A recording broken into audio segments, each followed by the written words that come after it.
guest speaker who has built wealth by investing in real estate. Some of you may know her. She was also the director of the Center of Real Estate before I took that over. So I'm going to let her tell you her story. And the code is Pam. So Pam, Okay. I'm going to let you take over. All right, thanks. Well, hi guys. A lot of familiar faces. Apparently the code is Pam. If you haven't, that's my name too. It's good to see you guys.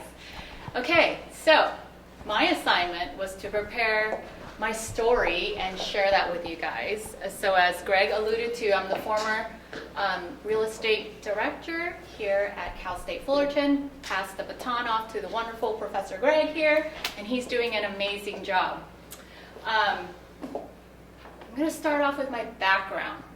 But before that, though, I have to admit, I wasn't expecting a camera, so a little nervous, but that's okay.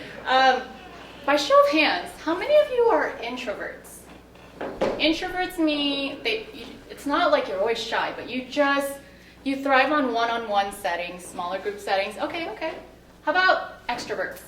Extroverts, all right. You thrive in being around people. You're energetic, like being in a room like this. If people are more talkative, you'll like liven up, right?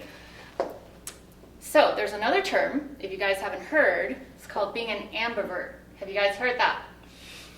That's me. So it means you can flip-flop between both, and so it's almost like you're on a spectrum where perhaps this is, extrovert, this is introvert, and I'm somewhere in between depending on my mood of the day.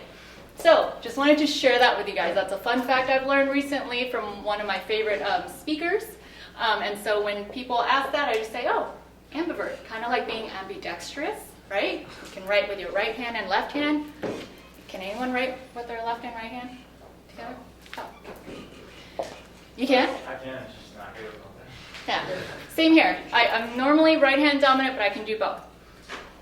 The reason why I'm sharing all of this right now up front is because you guys have your own skill sets. And this is going to be the basis of my talk today. We are all dealt with different cards. So I want you to remember that, okay? Everyone's background is different, right? The cards that you're dealt with are different. So I want you to start strategically thinking, how can you maximize your strengths? What's going to set you apart from everyone else, okay? So my journey, I actually am a former aerospace engineer. So from engineer to entrepreneur is usually the title of my deck. How in the world did I land in real estate? Well, started off training as basically a scientist. Wanted to be actually an astronaut, but have glasses here. Can't do that. And the second part is not as smart as the rest of the other guys too. So you end up checking yourself, right? As you go through high school, as you go through college, you meet so many other people and you start thinking, well, that was my dream, but is this really going to be my calling, or can I do something else with it? That's how I went into aerospace engineering. So that's my story. I started off in that, wanted to be an astronaut so bad. But here I am. And I did it for about 10-ish years. Loved what I did. I worked on planes that perhaps some of you may have sat in already, some Boeing, Airbus planes, some projects that I cannot speak to, but very fun. I miss the technical part because I'm a math person and I love doing calculations. And just as a, kind of checking in on what you guys have learned so far with real estate principles, have you started talking about like how to analyze acquisitions or anything, or is that like another? Yeah, that's coming. That's coming, okay. Out of curiosity, who's really proficient with numbers and is excited for that kind of stuff? Okay, all right, so there. You guys might have the strength in that, which is analyzing properties that may be worth buying. That could be your skill set. So as you explore, start thinking about those things, utilizing your strengths. So for me, it's numbers, right? So I did it for about 10-ish years, and I used to have, my setup was like a cubicle. So if you guys can imagine with me, a cubicle, no windows, Actually, we were sitting in a little trailer. So yeah, no windows, cubicle, maybe about, at most I had 4 monitors to work with to analyze things. And then one day, it kind of just hit me. I was like, do I really want to sit here forever? I love my job, but I want to be in control of my schedule. And then on top of that, my dad started getting ill. So that was kind of something that I had to just weigh in altogether. At that time, I think I was about 26, 27 years old. So I wanted to have a family. Like, I was thinking of my future as well. And I thought, well, shoot, if I'm working nearly 14-hour days, which is exciting when you are, single, you might not have obligations. And the company flew me around the world, which I'm super thankful about. And you manage teams globally. So I managed teams in India. I worked with Airbus, with Toulouse, France. Those are all the skill sets that I learned in engineering that I thought I would never really apply to real estate. But I did. But anyways, so it was all of that. I started thinking 14 hours. Do I really want that? And so I decided to kind of explore. Have you guys explored in different ways aside from real estate? Ways to kind of retire early? What about you? My dad has a construction business. Nice. I've been working through construction and property management and all that stuff. I love it. So one day you may take over if that's what you want, right? Yeah. Any other paths that you guys might have explored before majoring in real estate this year, which I'm super excited about, and also trying to contain my excitement. But Professor Greg's teaching too. How amazing is this, guys? A lot of years in the making to have a major here. Anyone? Okay. My story, again, continuing, is I used to go to what is now not in business. It's called Borders Bookstore, which was a competitor to Barnes and Nobles. And I would spend my weekends in the retirement section. So 26, 27-year-old, trying to think ahead.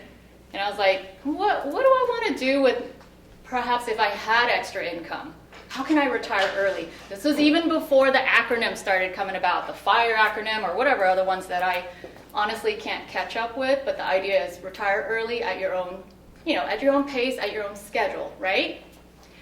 So there are a lot of books on stocks, which to me is boring, but to you guys, if you like it, do you. That's not for me. That was not fun for me. And then I think I remember the other topic was insurance or some sort of sales. And I thought, no, thank you.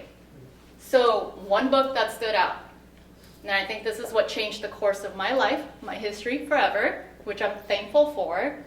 And the lesson is this, guys: when you are open and you're looking to fulfill what your potential purpose is, the universe will clear the path for you. So to me, that book stood out like a sore thumb. It was yellow and black. And it was called How to Invest in Commercial Real Estate Investing for Dummies. And I was like, hey, I'm a dummy. What is this all about? I really did not know anything about real estate other than my parents owned a home that I was helping them pay off their mortgage, and one day I may want a home. That was the extent of my knowledge. You guys have an advantage over people like me. You guys are learning the principles now. And I know some days, maybe, you might not be at your best. You might be tired. You might be thinking of something else, but you guys have a head start right now amongst those who are like me, who had to find a different career later on. So I found that book, read it from cover to cover. And the author wrote it so well. There's 2 authors on there, Peter Harris and Peter Conti. I felt like I was having coffee with one of them, the writer. And so I decided to do this. I reached out. Back then, social media was not a thing, guys. I think it was the times of MySpace. I'm dating myself, but I think it's, MySpace was the in thing. So, do you guys even know what MySpace is? You do? Okay, yeah, okay. Yes, us grandmas. No kidding. So I reached out to Peter Harris, not through social media because he wasn't even on there, but I had to really search. Nowadays, you guys have technology at your fingertips, and even AI too, which is kind of exciting and scary all at once. So I reached out to him multiple times, and he became my mentor. That was my goal. My goal was, hey sir, I love how you wrote this book. Please teach me your ways. That was really kind of like the message. I obviously had a more diplomatic message, but it was more of that. And he took me on as his mentee. And that's how my world changed. He was very instrumental in helping me buy my first property. Now, I just want to get a gauge on the room here. How many of you want to be in residential real estate? Okay, we've got a few. Commercial real estate? All right. How many of you are like, I don't freaking know. I'm just trying to learn the basics here. And that's okay too. Yeah, not a problem. Okay, so then I'm going to take a step back and share a little bit about real estate here. It's kind of like a big umbrella. So as you continue learning, keep your ears and eyes open for all the different little segues you can go into. There's residential and then there's commercial. Those are like two different beasts. I really like commercial real estate, especially apartment investing. But you can invest in office space. You can invest in homes, right? The world's your oyster, as they say. So for me, what spoke to me was investing in apartment buildings because my brain being more into the efficiency of systems, if you will, because of an engineer. I'm an engineer as a background, right? By trade. I wanted to maximize the efficiency. And so I thought, okay, if I have one roof and I have 6 tenants, it's better than having 6 different roofs and 6 different tenants to worry about. I wasn't going to have a deck, but I feel like this will explain a little bit better. So my first property, 6 unit. I'm a horrible drawer, so just assume, oh God, that's 4. Okay, here we go. Got 6 units. That's me. Versus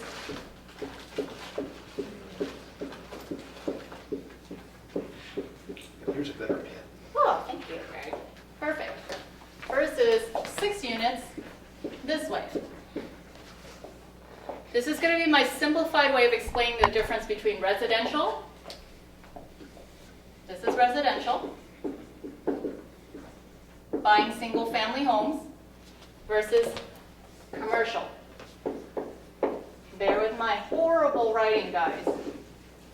Now, I want you guys to treat this as an informal session here today. So if you have questions, raise your hands up, because I'm going to go over quite a bit that involves my story, but it also weaves the technical things of real estate basics. So I chose to go this route. At one point in your career, you may be at a fork. Okay? So I want you guys to keep that in mind, that it's okay to ping pong between both, but it's the time that you spend becoming an expert in that area. So for me, I love this. I own about 100 units with partners, but that's how I worked my way up. But my first property, 6 units, and Peter Harris, my mentor, was paramount to the success of this.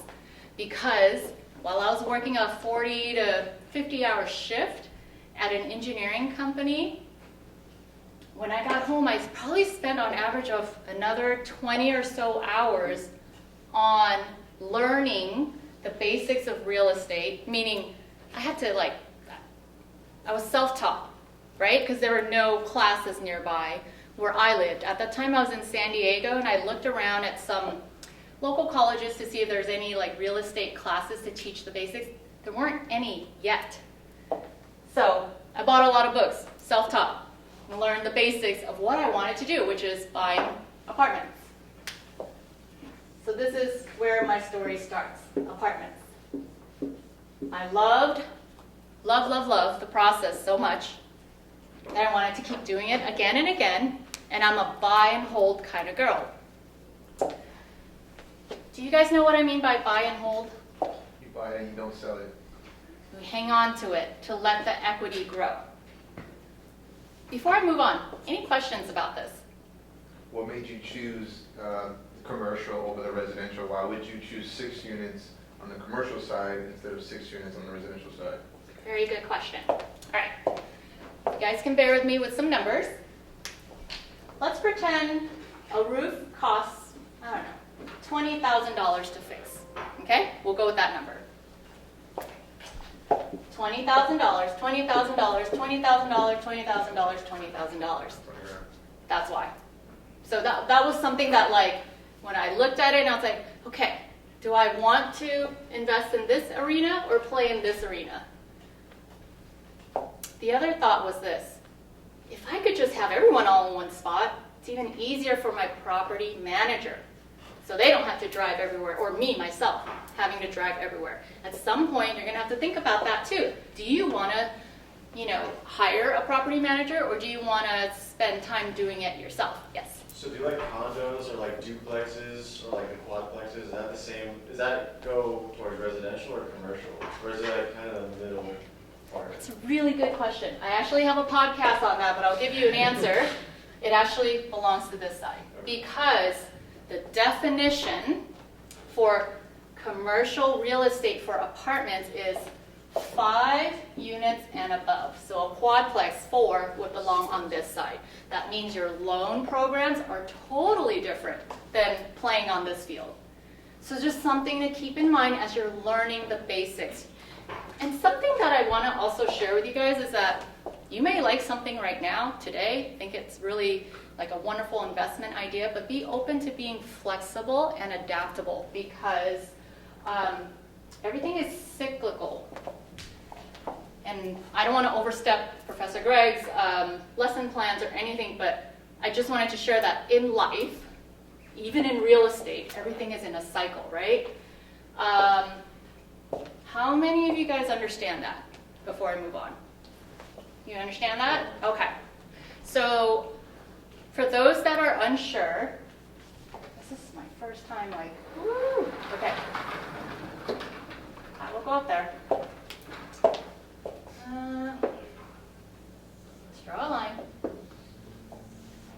I'm not going to label it all, but the idea is this axis means more money, right? So this is time going across. At some point, your property is going to be worth its peak, right? At some point, it'll come down and be down here, because it's all dependent on what, guys? Real estate is just not a silo here. Everything in your life about real estate is dependent on External factors, such as interest rates, Good. legislation. legislation, which you guys are aware that something big is happening this year, right? The elections, that can cause a lot of things, right? So it's important to look at your pulse within your city that maybe you want to invest in or study your real estate principles in, but also look at the global economy, the national economy. Where's it swinging? How's the inflation going? Keep that in mind, okay? Because you are one out of bazillion, right? Trying to make a living, trying to survive. Perhaps you are, the first generation, immigrant. I don't know what your story is, but you have a set of probably familial pressures that you have to meet, right? So keep that in mind as you start to grow your thoughts on this, as you learn that everything is cyclical. That's even in your life, by the way. A simple example would be if you have partners, sometimes you get together and sometimes you break up, right? Friendships, same idea. Sometimes your values no longer align and you professionally step away from one another. Another example is this. I'm currently on my cruise mode right now. I'm just chilling with my properties because I'm spending time with my sick father. You cannot buy time back. And so everything's on cruise mode for my life right now. But for you guys are just ramping up. I feel like most of you guys are right here with your life, right? So that's what I want to kind of open your minds to is that everything that you learn here is applicable to everything in your life. And there is a saying, I can't take credit for it, and at the moment her name slips from me, but to quote her, your net worth is your net work. Have you guys heard of that? It means who you hang out with. Now, I'm not trying to dog on any of your friends or your family or your people, but truly start thinking who you hang out with is kind of instrumental to your success. If you hang out with a lot of, for example, negative folks, you might not be as positive for yourself. But I would prefer you guys to be more inspired, right? Because the world's your oyster right now. And if there's anything you take away from my story today, is that if I can do it, you guys can do it. And I started the game way later than you guys. Way, way later. And it takes a lot of grit. It's not easy. So, back to my story. The 6 units, that was my first one. I loved it so much. Then I kept going. So my personal goal was this. Every year, I would buy another apartment property and just kind of grow it slowly, meticulously and slowly, because my personality is this. I'm a very slow-moving person. And so sometimes I need to just kind of be in the process for a bit to absorb and learn before I take the next step. Because there's the 4-letter F word that really holds us all back. And it's not foul, and it's not the cuss word, but it's this. Fear. Fear in making those first steps. How does this apply to your everyday life? All the time. Your first class, your first test, your first date, second, third date. Maybe it's your first, I don't know, maybe you play in a league. Like I used to play volleyball, indoor and beach, till I freaking hurt my ankle, and then now I play for fun. So, or not as much anymore because I have 2 kids. But we have fear in us, right? What I want to teach you guys is this. Fear lives with us. I just saw this movie with my kids not too long ago, but I don't think you guys would care about it. I'm just gonna throw it out there. Did you guys see? What is it? It's the emotional one with all these. There you go. 2. Did you guys see it? Isn't it cute? I was bawling more than my kids. I was like, ooh, like it touched me on how they handled anxiety, right? And put anxiety at the end, I'm sorry if I'm spoiling it for the rest of you, but they put anxiety on a beautiful lounge chair at the end with a nice cup of hot tea and was like, there, hang out with us. We're not kicking you out. You're going along for the ride, but chill the F out. That was really what it was, right? Like, it's gonna be okay. I want you guys to think of that. Your friend, anxiety and fear is always gonna be with you. It never goes away. The reason why I'm bringing this up is because there was a lot of fear with buying that first property. But I have to tell you this, guys. Having a mentor was the best thing ever. Reading, learning, like, gosh, if Professor Greg was teaching and I knew him then, I'd be in his class all the time learning and asking a whole bunch of questions to be, just to grow that knowledge. Networking. Okay, so the idea is you've got to manage this to become successful, because opportunities come to those who are ready. And how do you become ready? You guys are doing it right now, so I'm not going to spend time teaching that because that's the technical part that you can learn. But I teach separately in my classes on how to invest in apartments only, right? And so usually I tell everyone 95% is your mindset. Everything else you can learn. You've got to battle your demons. So that's the story I want to share with you. A lot of it was this. It was a whole mindset shift. Because initially, immature little Pam in her 20s came in complaining to Peter Harris, by the way, who I, I look up to him, and we're like friends now and colleagues in the workspace.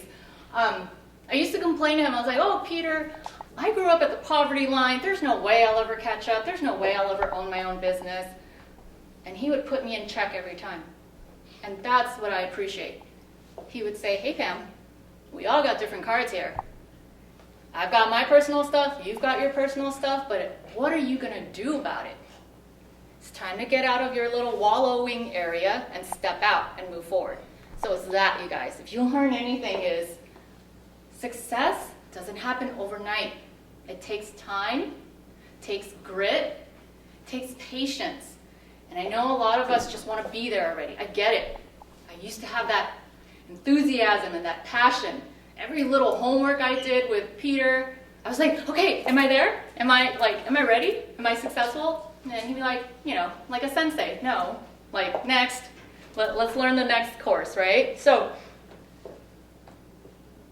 it took me, I guess a lot of people ask me, how long did it take to quit my full-time engineering job and supplement my own income with those 6 units and above? It took me 3 years. And it took me 3 partners total. That was my magic formula. Here's where I want to urge you guys. There's no such thing as a blueprint. You guys need to find your own magical formula. Is it going to take you 1 partner? Maybe for example, I'm going to use you as an example. Maybe your dad in the construction business has like a pile of gold and money set aside for you. When you're ready to pull the trigger to invest, you're solid. So maybe you just need 1 partner.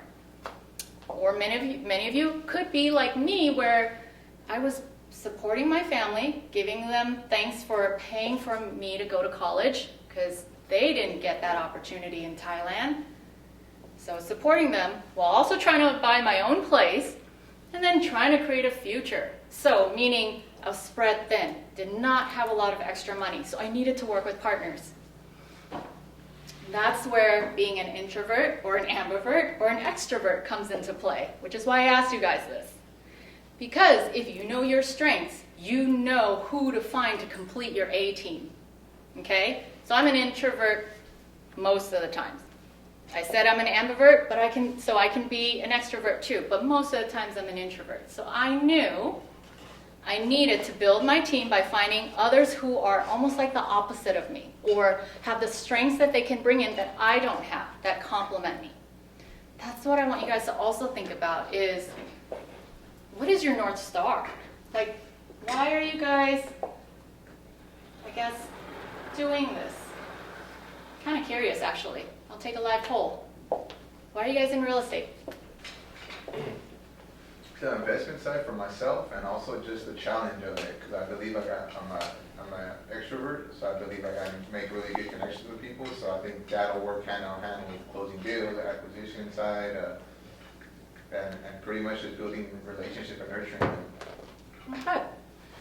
Thank you. For me, it's because my brother, he's an actual broker, and so we do a lot of, I work with him a lot, like on his deals, and there's a really big opportunity in expanding towards Orange County, so that's really what I'm looking towards, that opportunity. Wonderful. Anyone else? Yeah. I guess my familiarity with houses already, with housing and everything to do with housing, and the satisfaction of making people happy with their home. Okay, making others happy, right? Anyone else want to yell out an answer? I feel like the best way to make an impact on people's lives is to be in a position to do that. And I think real estate as a form of investing would set me up well for that.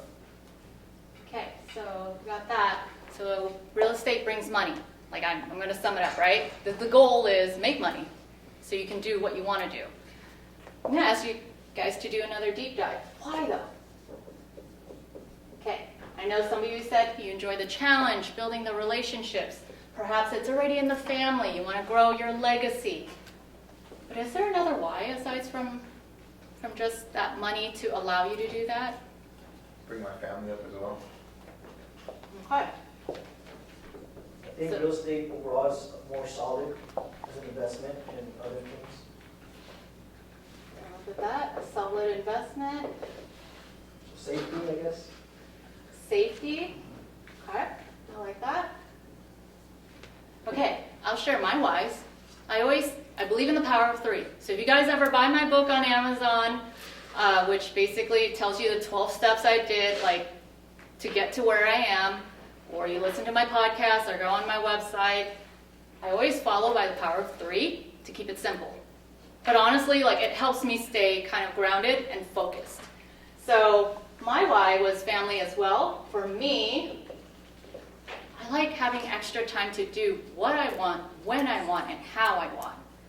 I know it sounds a little like, but honestly, it's because I'm a free spirit. That's who I am. I have an entrepreneurial spirit. I want to be able to work on other projects. I want to give back when I want to give back. For example, the other day, I volunteered at the OC Animal Shelter because I wanted to. So it's that, right? I don't want to have to answer to anyone, but I had an extra 4 hours in my day, and I wanted to do that. So why not, right? Or for those who probably already know me from my other talks, I love Disneyland very much, so y'all can guess where I'm going after this. So it's things like that. So there's time, family, and for me, travel. I love traveling. So I want you guys to start thinking like that, okay? I'm going to continue on. My first property up there yielded me, I think, if I remember correctly, $300 a month of passive income. That's not much to get you anywhere, because I imagine your tuition is probably more expensive. Yeah. That was my first property. But here's where mindset of 95%, right here, here's where your mindset makes a difference. Where most people would be like, oh man, that's nothing. That's like not even groceries or maybe a gym membership or whatever. To me, I was like, I'm freaking sleeping and this money's coming in like clockwork. How many more can I do so I could be free from having to work the 9-to-5 job? Now, this is not for everyone. So that's why I say, like, take it as you will. Some people like the 9-to-5 job. I have a friend who also invests, just to share like a different story here. He doesn't like traveling as much. He likes being where he's at, and that's okay. There's no ding on that. And so for him, it was more of family and time, but he also still enjoys working the 9-to-5. So his schedule's totally different than mine. So I'm just saying, start thinking what works for you. You're not going to have all your answers today. I know that for a fact. You're not going to even have all your answers for yourself on the day that you have your midterm, I guess, in 2 weeks. So you need to start thinking about that. That's my story on how I came to this. Is I kept growing it year by year, acquiring properties, acquiring partners, switching up partners as well, because remember I said it's cyclical. I had some partners who wanted to cash out at this part.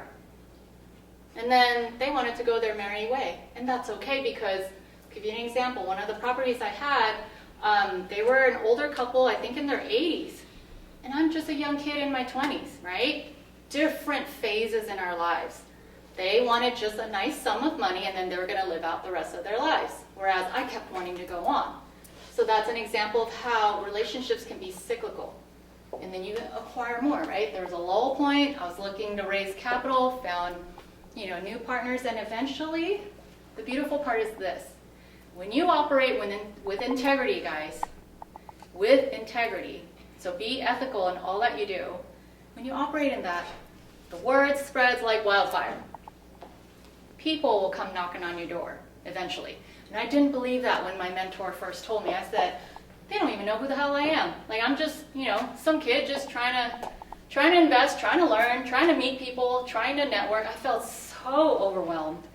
I remember feeling so lost, and I thought there'd never be a time where I'd have time to give back, or deals would land on my desk, or people would approach me. Well, I stand corrected, because he was right. He's like, I'll give you 10 years, Pam. You watch. And that's where we are. I have deals landing on my desk that I'm saying, hey, I'm on a pause right now, guys. I have potential investors who are like, let me know on the next deal.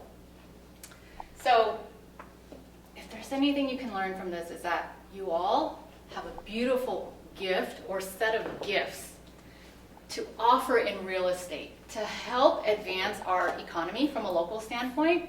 But if you like shoot for the stars, my gosh, you can change almost legislation if you want.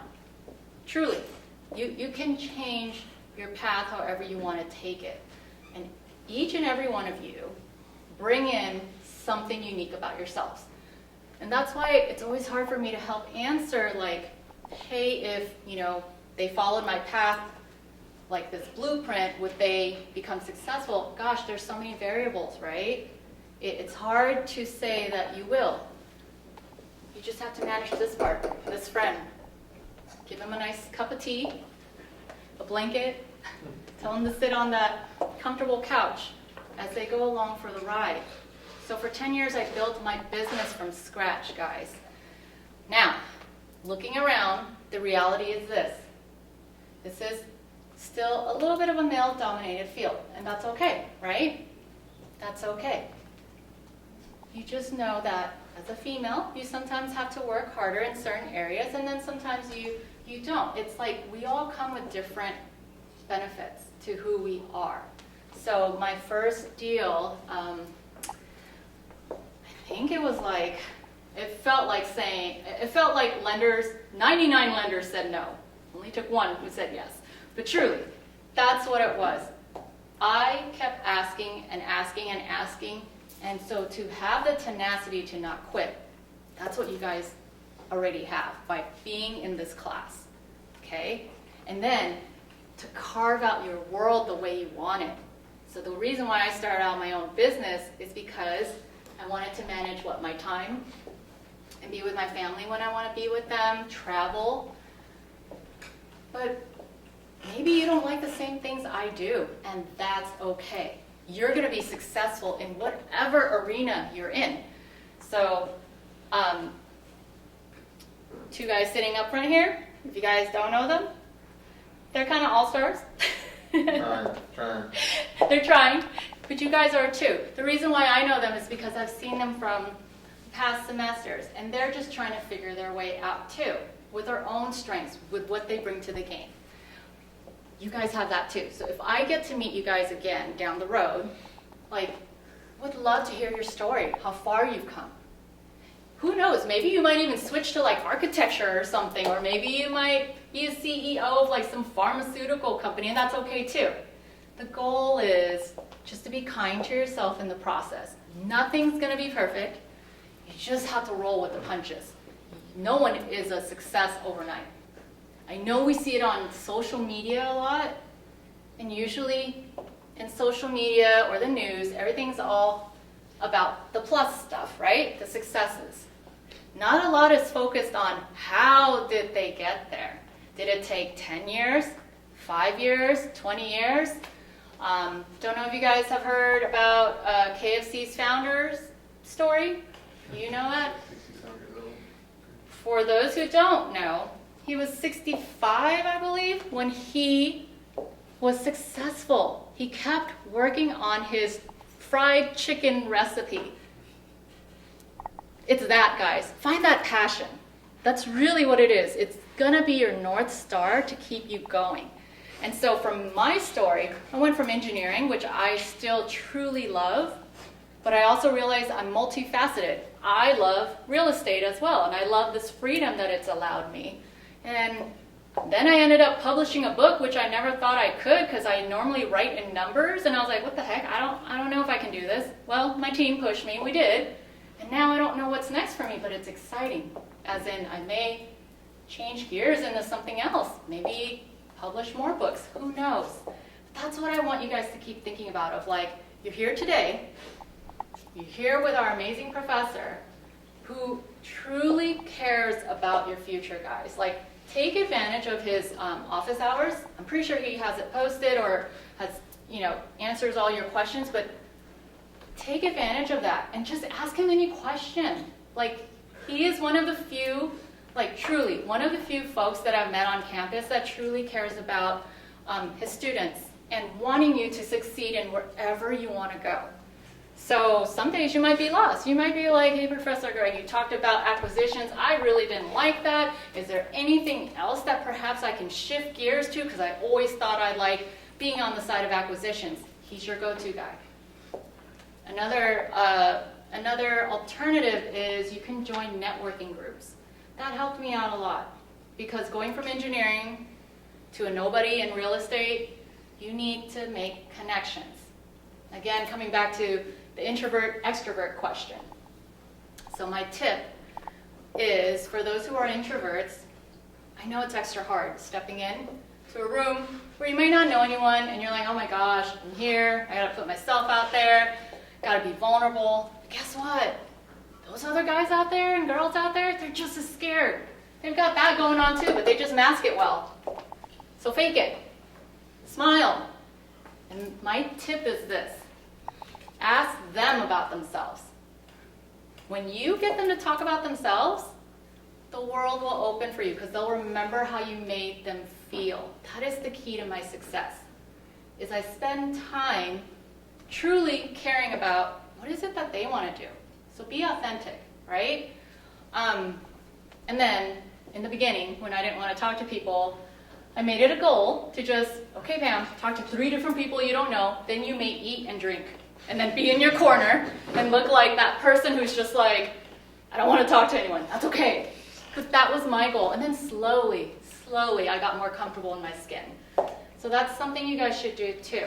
Getting to know others outside of your circle. Because the bridge isn't built in one day. Is that right, guys? A bridge is not built in one day. So I might be meeting you today for the first time. But you might be meeting me today for the first time. And when I say the bridge isn't built in one day, it's this. Maybe you connect with me on LinkedIn afterwards. Maybe you connect with me on Instagram. Maybe it's 5 years down the line. Tell you what I'll remember though, is if you message me and you say, hey Pam, I was that student who was falling asleep, didn't really pay attention, but I did remember some of the nuggets. And it was in Professor Greg's class during this year. I guarantee you, I may remember a little bit about that. And I'm more likely to help you. You know why?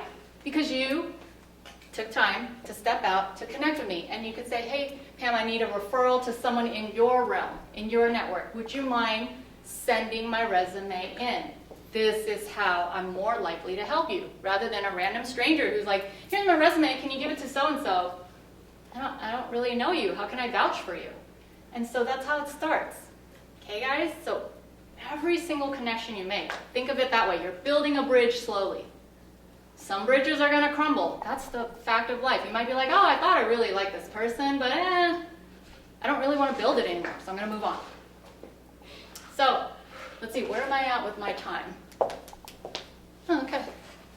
So I really wanted to open it up to like just real, live, authentic questions, which is why I was like, oh no, I'm getting recorded. Because I was like, this is a treat for people who are here. So tell us how you bought your first property. How much money did you save? Go through the structure of that first deal. Absolutely. Okay, here we go. Lots of erasing. My first deal back in 2011. Does anyone know what the economy was like then?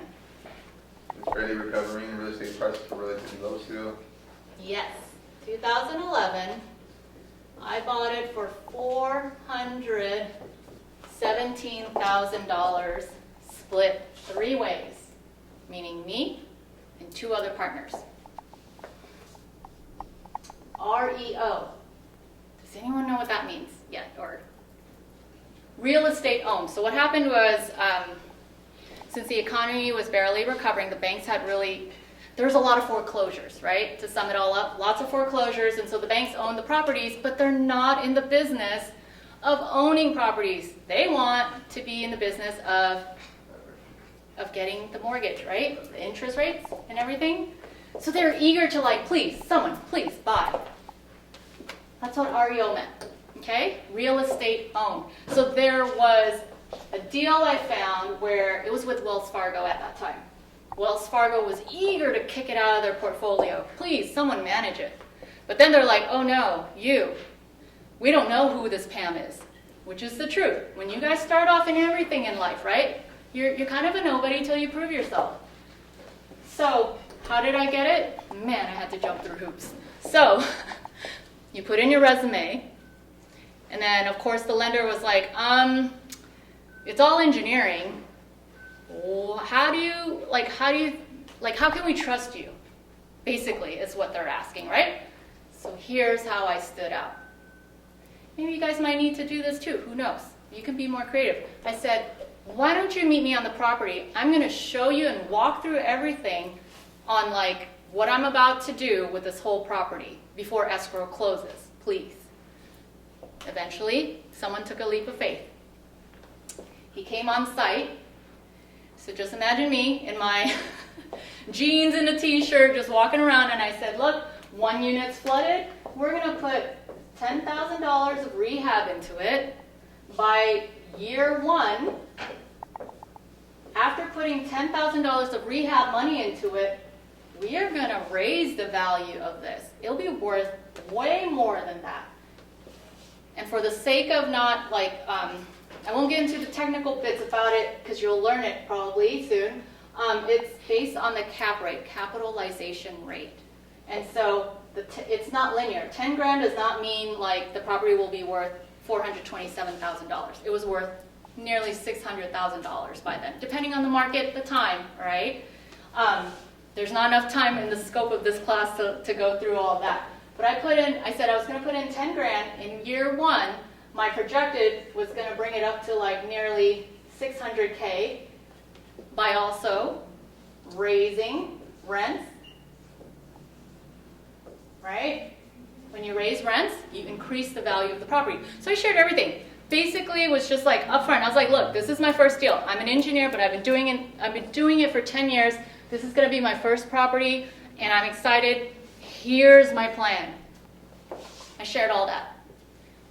Dead silence for one night.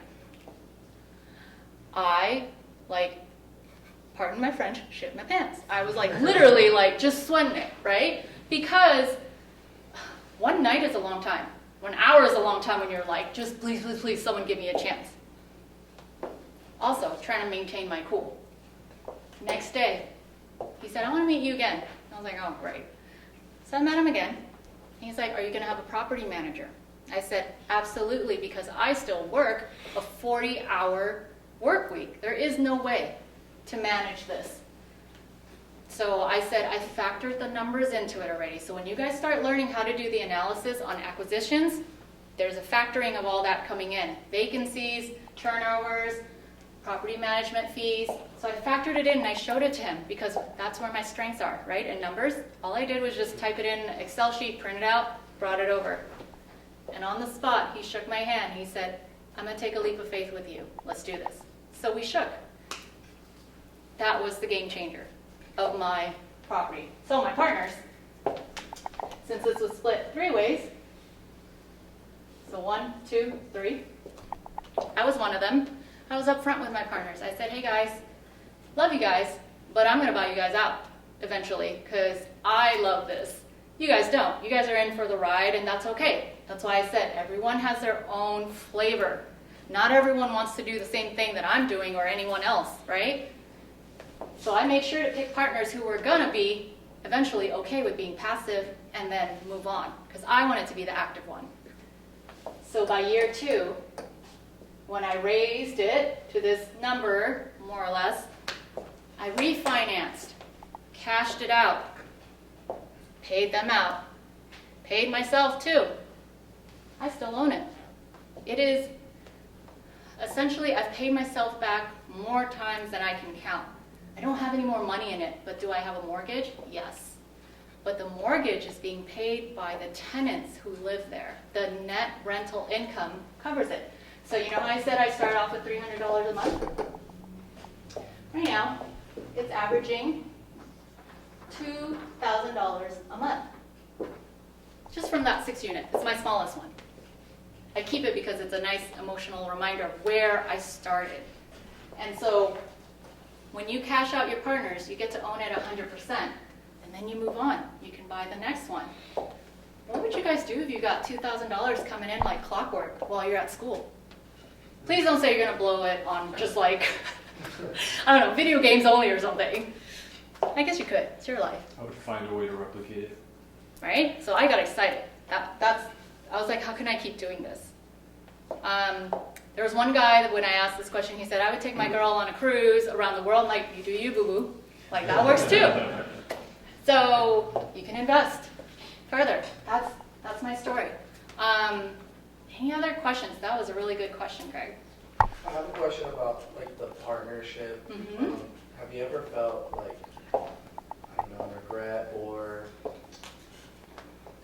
fear, I guess is a word, in terms of relying on others and not just on yourself? Yes. Yes, yes, and yes. Live situation right now. Two of my partners, not on this deal, on a different deal. We were college best buddies in the dorms. So the background story is this. I'm sure you guys have figured out that I was a studious student, meaning I was valedictorian in high school, loved studying, just a numbers nerd. That's truly me, okay? But owning up to it is a little hard because, you know, you get poked fun at. Anyway, so those guys, actually one of them used to copy my homework all the time in engineering. He would never wake up for class because we all lived in the same dorms. And I was the one who did all the due diligence, the work. So he saw that back then. And so when we were talking about doing a deal, I said, hey, you know who does the real work here, and I'm still going to apply the same principles that I push myself to succeed in graduating. So that's how it worked with him. The other one was his room, shared the same room, but we were all in the same dorm. He saw that as well. So we were like close friends. The heartbreaking part is this, which it was unexpected. So I guess the key message I would say is when and if you decide to get married, yes, yes, because that is what I'm learning right now. So unfortunately, because of those personal situations, that's what's causing a little bit of tension between us three. So we thought we ironed out everything when we wrote out our LLC. So to answer that other question that most people ask is, do you form an LLC? Yeah, you could. I chose to because I wanted to iron out everything. We ironed out what if your wife dies? What if your spouse dies? Or what if your kids, I don't know, stole all this? And we ironed out everything. The one thing we didn't iron out was prenups. Lesson learned. So in the state of California, it's a community property state. So the other spouse can try to dip their hand into it. And that becomes an issue when there's other partners involved who are like, hey man, this is not really, to be shared that way. So it's a really good question. It's hard, but that's probably my only one tough situation out of, more than 30 partners that I've had. So a positivity spin to that is truly when you are about to invest with someone, really think it through carefully, go through all your interview questions, and if you can break bread with them, that's usually when I invest. Yes, sorry. So why did you get partners in the first place? Because I didn't have money to pay the down payment for this. Would you repeat that one more time? Sorry guys, I didn't have money to pay the down payment for this property. This down payment was 25% of it.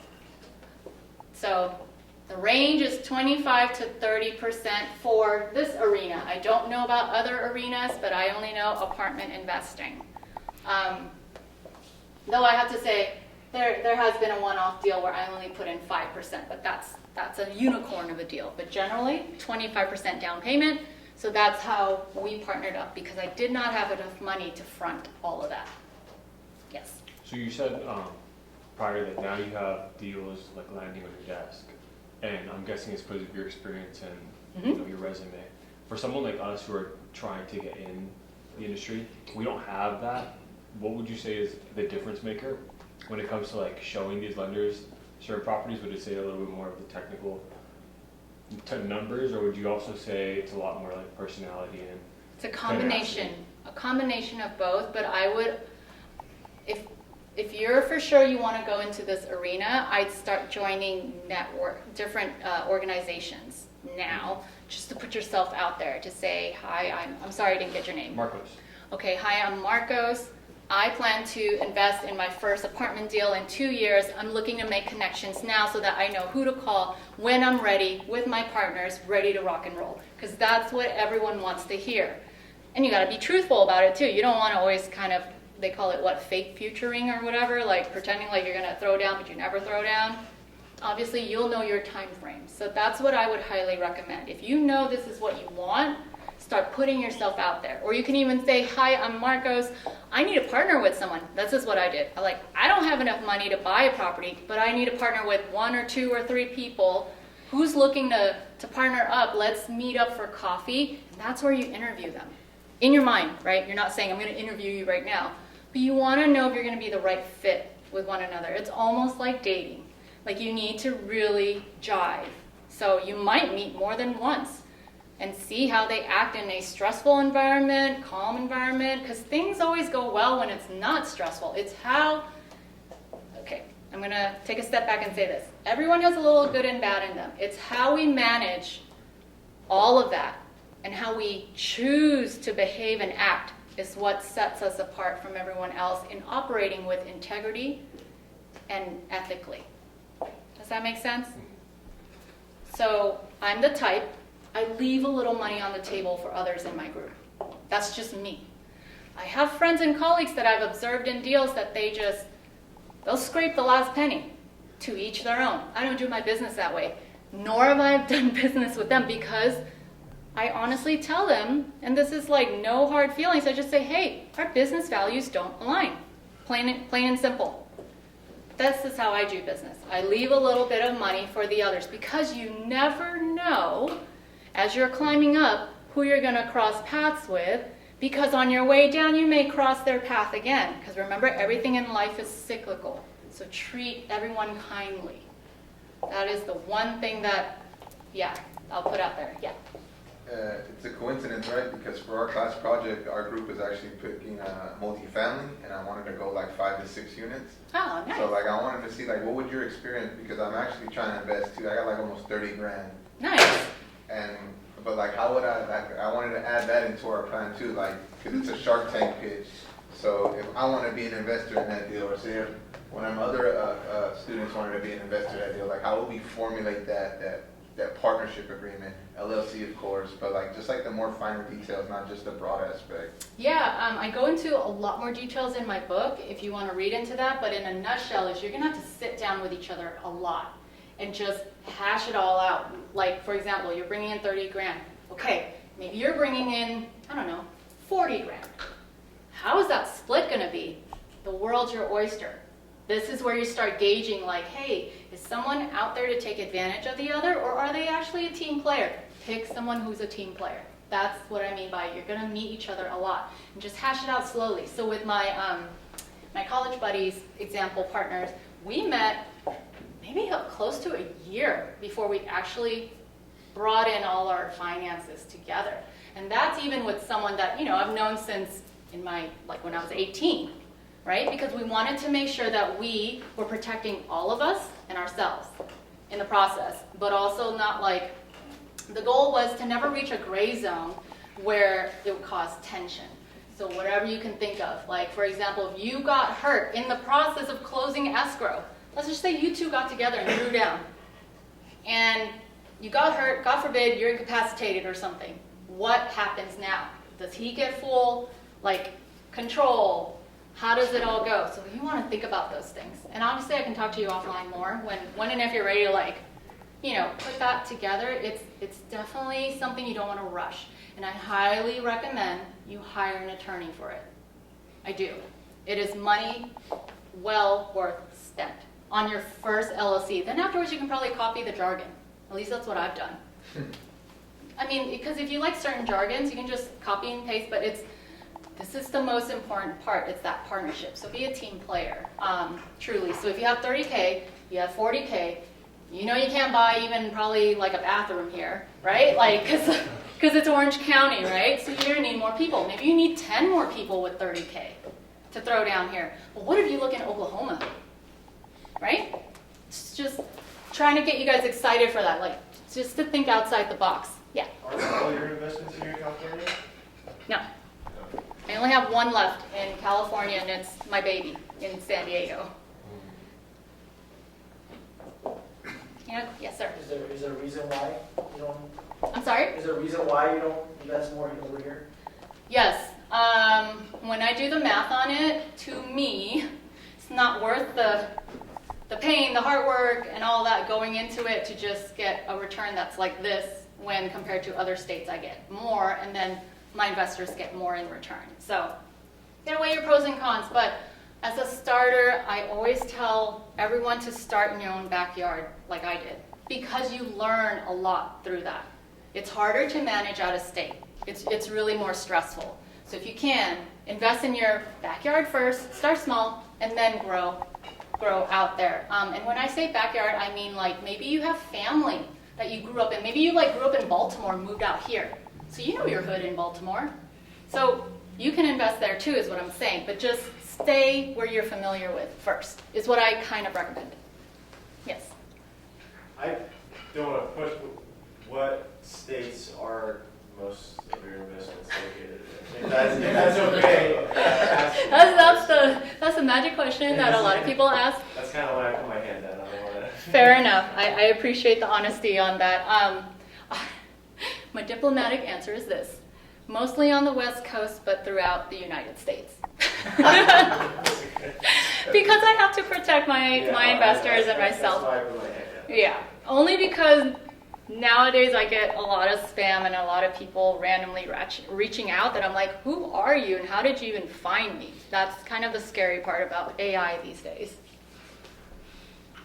You mentioned it took 3 years to be able to replace your job. Mm-hmm. And are you able to work basically as real estate, you're a full-time income producer and job now? And tell us about that transition. Yes, so in about 3 years I quit my job and I was full-time doing real estate investing. That entailed going out hunting for properties, networking a lot, looking at a lot of deals, guys. Like, I looked over, I want to say about 500 deals before I landed this one. So you have to put in the work is what I say. So that counts as being like full-time. I was just fully immersed in it. And then because I'm a numbers nerd, I didn't stop there. I decided to become an enrolled agent because I wanted to learn where the hell my money was going tax-wise. So I could be a better advisor to my investors too, because I love numbers so much. So I ended up like doing all their taxes for them. But truly, I wanted to understand, how did it flow down? How does passive income work? How do we keep more money in our pockets, right? So it was more of that. So I did full-time real estate investing and then did taxes as well for fun. Yeah. So explain what an enrolled agent is. Man, you got me on the spot today. I wish we didn't have the camera. I'd be so much more like comfortable. Sorry guys, virtually over there. So an enrolled agent is like a CPA. A lot of you guys hear that term a lot. Are you guys familiar with what a CPA is? An accountant. Certified personal accountant. Certified public accountant, personal accountant. Okay, so CPAs are state specific, meaning they are required to pass through all these rigorous tests and continuing education to be on top of their game in California only, if you have a CPA here. An enrolled agent, we operate federally, meaning I can translate the tax code, the IRS tax code for you globally. So that's kind of the biggest difference. But if you want to ask on the basics of like, can I do your taxes? Yes. Can I do your bookkeeping? Yes. Same thing as a CPA. Whatever a CPA does, an enrolled agent can do as well, but we're not as popular. The only reason why, like I said, I went into it is because I wanted to learn how to translate the IRS code to understand, like, why is it that when you are a property owner, you get certain perks more than other realms? It's that, guys. And it's really fun. That's a good question. How did you transition from that first deal in your backyard to these states out of state? Because obviously, like, you had to do like virtual traveling, you had to like actually like, you couldn't just fly over there, they had to go meet the inspector Right. or so forth, because now it became just a lot more hurdles. So how did you transition with that? How did you delegate that work? Yeah, that's a good question. Okay, so my next property, get this, was in Arizona. So I drove there, 8 hours, or, yeah, well, depends how fast I drove back in the days. Got some wild stories, by the way. If you're driving in the desert and there's like a hailstorm, it just, wow, it's crazy. But things like that, I'm thankful that I was more, what's the word? I think because I have children now, I'm a little more hesitant with certain things like that, but I was just so filled with that passion of like, I've got to get my next property. Arizona was my next one. So I drove out there. So a lot of it was weekend stuff. So I would say, hey, I'm working full time today, or this week.